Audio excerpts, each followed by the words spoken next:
Okay, welcome to the virtual classroom of Jafra Academy of Modern Education, and this lecture is for the students of class 10th, which we are continuing from the last lecture, that is the sermon at Banaras.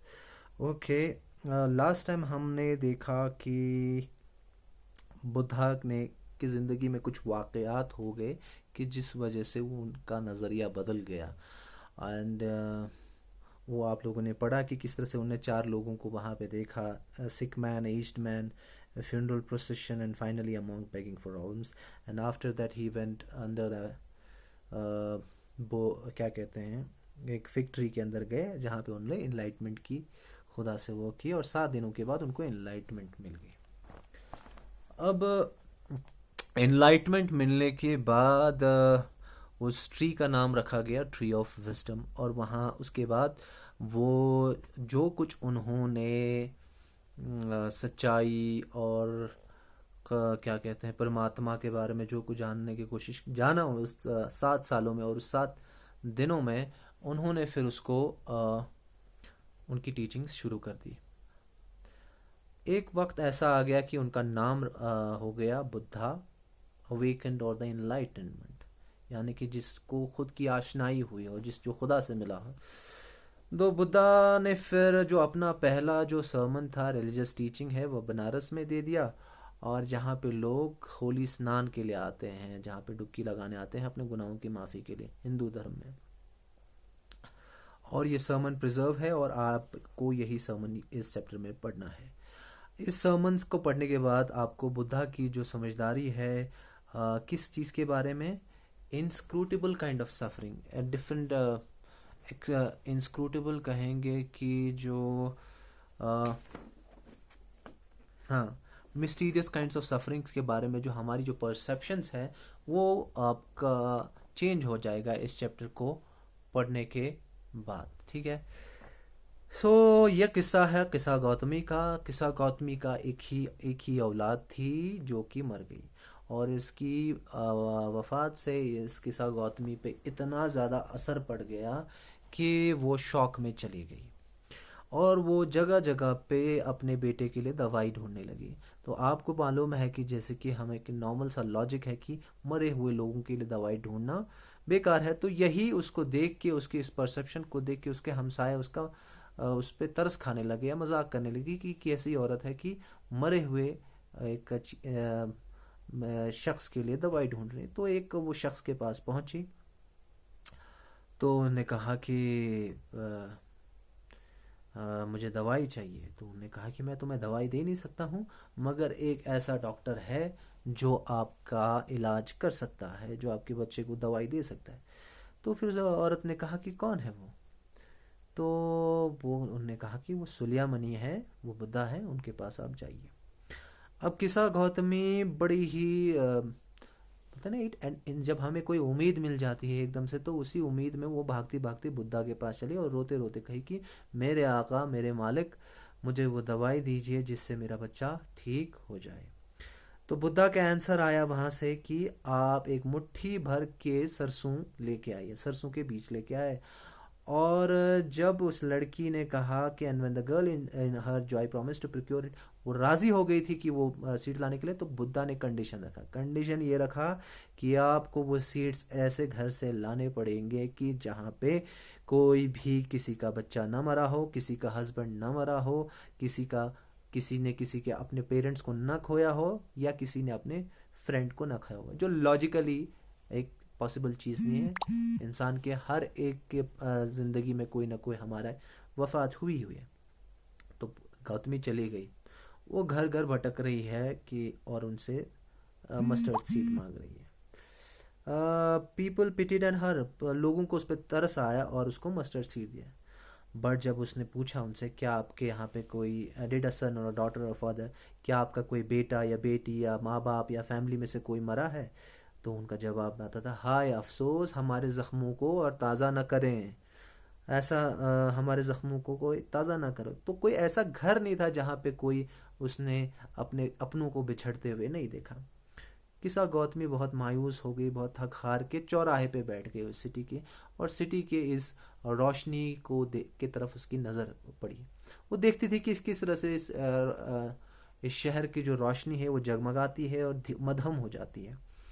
And then she thought that कि उसे ये एहसास हो गया कि मैं कितनी खुदगर्ज हो गई अपने इस गम में. मौत तो सभी के लिए एक है ना. Yet in this valley of desolation, हाँ, मगर इस तन्हाई में, तन्हाई के इस वादी में एक ऐसा रास्ता है जो अनंत काल की तरफ जाता है. अनंत काल यानी कि इमोर्टैलिटी, हमेशा की जिंदगी.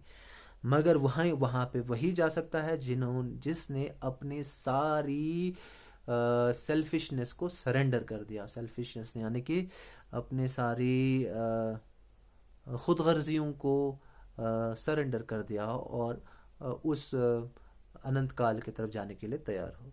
तो बुद्धा ने गौतमी से कहा कि जो लोग, हम लोग सब मॉर्टल्स हैं, जो भी इस दुनिया में है उसको मरना है.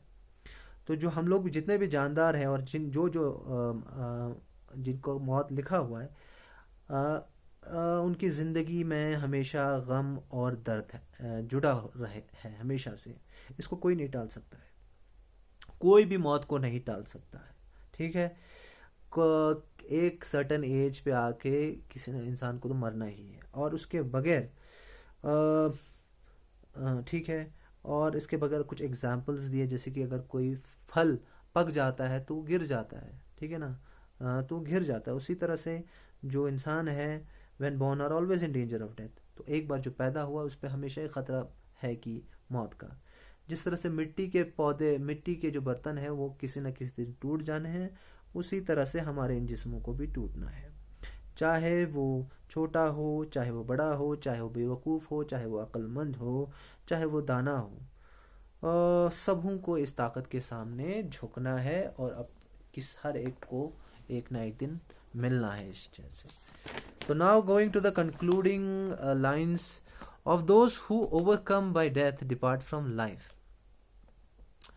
Father cannot save his son, or nor kinsman can their or nor kinsman their relations.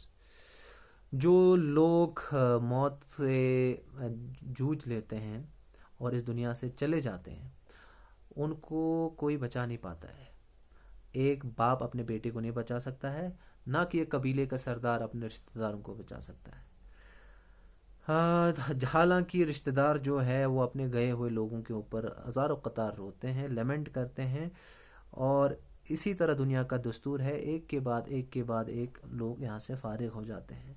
जिस तरह से कसाई खाने में एक गाय को जिस तरह से हर रोज़ ज़िबह किया जाता है. तो ये दुनिया क्या है? दुनिया मौत और बर्बादी से जुड़ी हुई है. हर एक चीज़ को ख़त्म होना, डीके यानी कि वैनिश. देयरफॉर समझदार वही है जो कि इन चीज़ों पे ना अफसोस करे और दुनिया के इस दस्तूर को जान के समझदार वही है जो इन चीज़ों पे अफसोस ना करे. ना इन पे रोने से कुछ होगा, not from grieving will any obtain my peace of mind. ना किसी को शांति नहीं मिलेगी रोने से. इसके बरअक्स his pain will be greater and his body will suffer. इसके बरअक्स अगर हम रोएंगे तो उसका दर्द ज़्यादा होगा और उसके जिस्म इस चीज़ से सफ़र करेगा और ही विल गेट सिक, बीमार पड़ जाएगा और जर्द पड़ जाएगा. और yet the dead are not saved by his lamentation. और इसके इस रोने से, इस आह कतार से वो तो बचने वाला नहीं है जो चला गया. सो हु सीक्स पीस, जो इंसान शांति अपनाता है और ये क्या कहते हैं कि, और ये एरो यानी कि तीर, इस तीन तीरों को अपनी ज़िंदगी से निकाले. लेमेंटेशन, आहो फरियाद करना, शिकायतें करना और ग्रीव करना, अफसोस करना, ये चीज़ें अपने निकाल दे, वही मन की शांति को पा सकता है. He who has drawn he who has overcome all sorrows will become free from sorrow. जिसने अपने जहन से तमाम मुश्किल, मसाइब और आराम और गम को निकाल दिया, वो उसको हर एक गम से नजात मिलेगी और आप सब शादो आबाद रहे. So this is how we conclude. Today we conclude this Buddha sermon in Benares, and I hope that you all have understood this, and this lecture has already been given on Teams app also, and those who haven't completed their summary, their assignments, please complete that. and जो हमारे school के circle में है, they can they can mail me those assignments. uh, okay, thank you very much for your patient listening. Assalamu alaikum.